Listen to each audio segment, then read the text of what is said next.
Nifty market analysis বৰ্তমান মই দিয়া লেভেলতে মাৰ্কেট আছে। মই কৈছিলোঁ 23,200 আৰু 22,400। চাওক এতিয়া আমি আৱাৰলি কেণ্ডেলত কাম নকৰে বুলি কৈছিলোঁ, গতিকে ডেইলি কেণ্ডেল 22,400 যদি 22,400 মাৰ্কেট থাকিব নোৱাৰে, কিন্তু আপোনালোকক মই দেখাই দিছোঁ 22,000লৈকে মাৰ্কেট পৰিব পৰা এটা চান্স আছে, কাৰণ ৰিকভাৰীৰ কোনো এতিয়ালৈকে চিমটমছ নাই।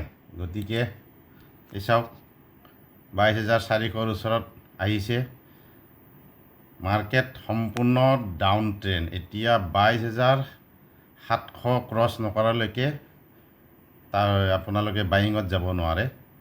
গতিকে অহাকালি মাৰ্কেট এতিয়াও ইনডিচিশ্যন হৈ গ'ল। 1 আৱাৰত ইনভাৰ্টেড হেমাৰ হৈ গ'ল, আকৌ ডাউন ট্ৰেণ্ড হোৱাৰ চান্সটো বেছি।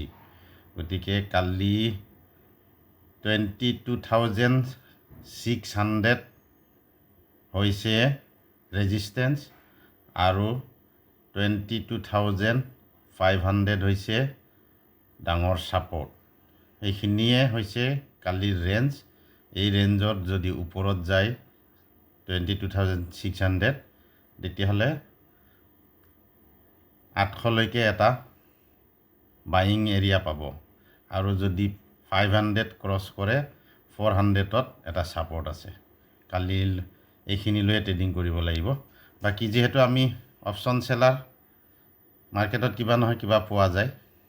বাকী বায়াৰসকলৰ প্ৰব্লেম হ'ব এতিয়া।